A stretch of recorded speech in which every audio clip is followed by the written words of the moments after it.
아침 말씀 묵상 방송입니다. 오늘은 그 9번째 시간으로 영적 준비와 품성의 완전에 관한 말씀입니다. 나는 변화된 성품의 소유자인가? 그리스도의 재림이 가까워질수록 우리 마음을 짓누르는 한 가지 부담은 과연 우리는 그리스도의 성품을 소유한 사람으로 변화되었는가? 라는 의문입니다. 내가 아직 품성 변화가 안 돼서 이 고백은 신앙 간증이나 기도의 시간에 자주 회자되는 말입니다. 우리가 침례를 받고 신자가 되어 교회 생활을 몇 년 혹은 몇십 년을 지나는 동안 우리는 많은 경험을 통해 수련을 쌓았습니다. 그런데 우리는 아직도 가정과 교회에서 변화되지 않는 자신의 품성을 발견합니다. 과연 우리는 언제쯤 품성의 완전을 경험할 수 있을까요? 품성, 곧 성품은 그 사람의 본래의 모습, 속사람을 뜻합니다. 속사람은 우리가 품은 생각을 말해주고 우리의 품성이 어떤 모습인지를 증거합니다. 오늘 우리의 속사람은 어떤 모습입니까? 사람들은 보통 속사람의 존재를 깨닫지 못하고 살아갑니다. 오로지 겉사람만을 위해 살기 때문입니다.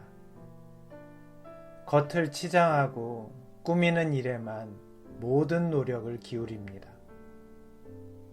그러나 어려움을 당하거나 큰 충격에 휩싸일 때 그 겉사람은 아무런 도움을 주지 못합니다.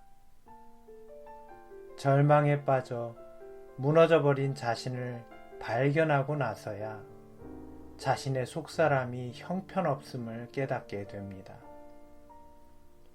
이렇듯 겉사람만을 위해 살던 우리가 성령의 은혜로 예수 그리스도를 내 안에 영접하고 우리 속사람이 변화되는 것이 거듭남입니다.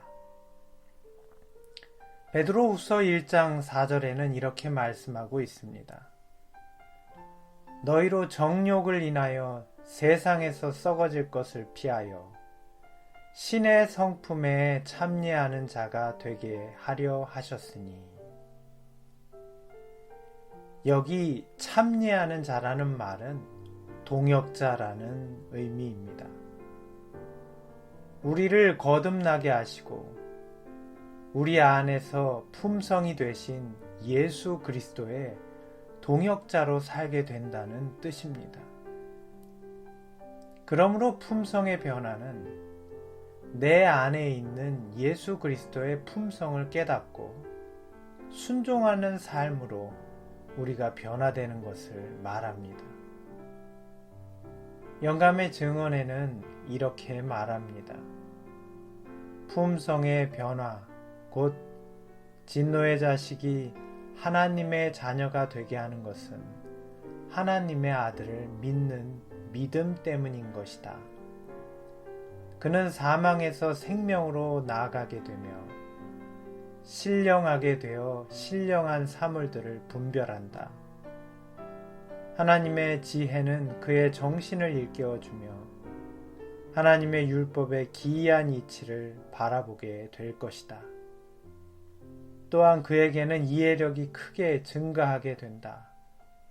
그는 하나님께 순종하는 자가 되며 그리스도의 정신을 소유하게 되고 하나님의 뜻을 자신의 뜻으로 삼게 될 것이다. 그리스도인의 마음과 품성과 인격 2권 680페이지의 말씀입니다. 오늘 우리의 마음에 이런 변화가 일어나는 것은 우리 안에 계신 그리스도의 품성으로 변화되고 있는 증거입니다. 그렇다면 우리는 왜 자주 우리의 품성이 변화되지 못했다고 느끼는 것일까요? 그 이유는 많은 신자들이 품성의 변화를 자신의 노력으로 이루려고 하기 때문입니다. 인간의 능력은 제한적이고 인간의 노력은 미약합니다. 그러므로 우리의 노력으로 이루려는 품성의 변화는 빈번히 실패하게 되는 것입니다. 사랑하는 성도 여러분, 품성의 완전은 완전하신 예수 그리스도를 바라봄으로 성취됩니다. 영감의 증언은 말씀하고 있습니다. 그 안에는 어떤 불완전함도 없는 그분의 품성을 명상하라. 그분을 바라봄으로써 우리는 그분의 형상으로 변화되어 갈 것이다. 보좌가 높이 들리신 분, 그분의 영광의 행렬이 성전을 가득 채우고 있는 그리스도를 바라보라. 그리스도의 마음과 품성과 인격 2권 680페이지의 말씀입니다. 우리는 우리의 속사람을 온전케 하시기 위하여 십자가의 고난을 당하시고 이제는 하늘의 지성소에서 그분의 아름다운 품성이 우리 안에 새겨지도록 우리를 위해 중보하시는 예수 그리스도를 바라봅니다. 우리는 하늘 지성소에서 세 가지 중요한 사물을 발견할 수 있습니다. 첫째는 하나님의 율법입니다. 하나님의 율법은 하나님의 품성을 나타냅니다. 둘째는 시은좌입니다. 율법을 덮고 있는 시은좌는 하나님의 영광과 은혜가 나타나는 장소입니다. 하나님의 백성이 시은좌로 나아갈 때 누구든지 그분의 옹호하심을 입게 됩니다. 셋째는 하나님의 보혈입니다. 하나님의 율법과 시은자 앞에 뿌려진 하나님의 보혈은 우리를 그분의 품성과 같이 완전하게 하기 위하여 흘려진 예수 그리스도의 희생입니다. 가룟부분 기별 1권 240페이지에는 이렇게 말합니다.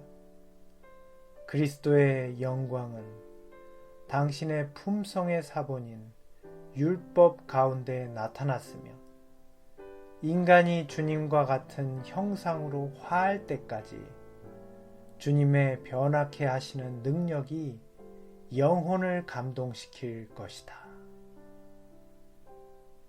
우리는 하늘 지성소를 바라보므로 하나님의 품성인 율법과 율법에 나타난 예수 그리스도의 사랑과 은혜의 놀라움을 바라보게 됩니다. 이 영광스러운 빛을 바라봄으로 우리는 그리스도의 품성이 우리 안에서 완성되는 것을 경험할 것이며 하나님의 율법이 온전히 지켜지는 것을 경험하게 될 것입니다. 우리들은 바라봄으로 변하게 된다. 거룩한 모본이신 주님의 완전하심을 명상할 때에 주님의 순결하신 형상을 따라 완전하게 새로 지음 받은 사람이 되게 할 것이다. 나다니엘 호손의 소설에는 산 위에 새겨진 큰 바위 얼굴과 매일같이 그것을 바라보고 묵상했던 소년 어니스트에 대한 이야기가 나옵니다. 어니스트는 귀족도 부자도 아니었습니다. 출중한 능력자도 아닌 평범한 사람이었습니다.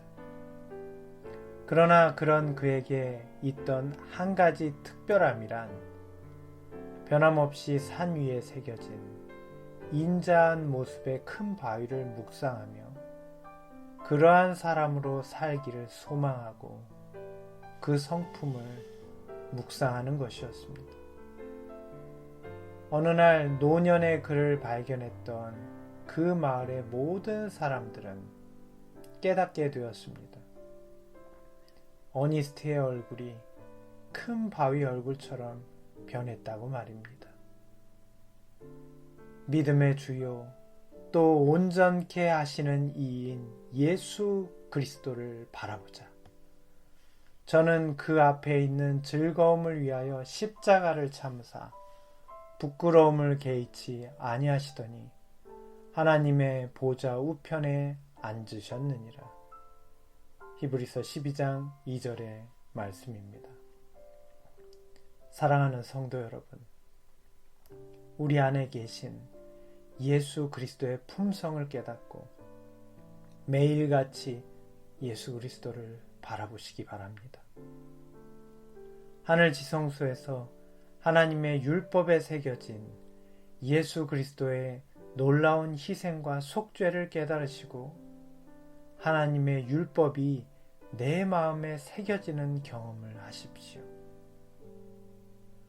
그대는 하나님의 작업장 안에 있다. 만일 그대가 거친 각이 제거되도록 자르고 대패질하는 공정에 굴복한다면 웅이와 편평하지 않은 표면은 부드러워지고 하나님의 깎으시는 칼에 의하여 알맞게 되어 그대는 그분의 은혜로 말미암아 하늘의 건물에 적합하게 될 것이다. 교회 증언 4권 258페이지의 말씀입니다.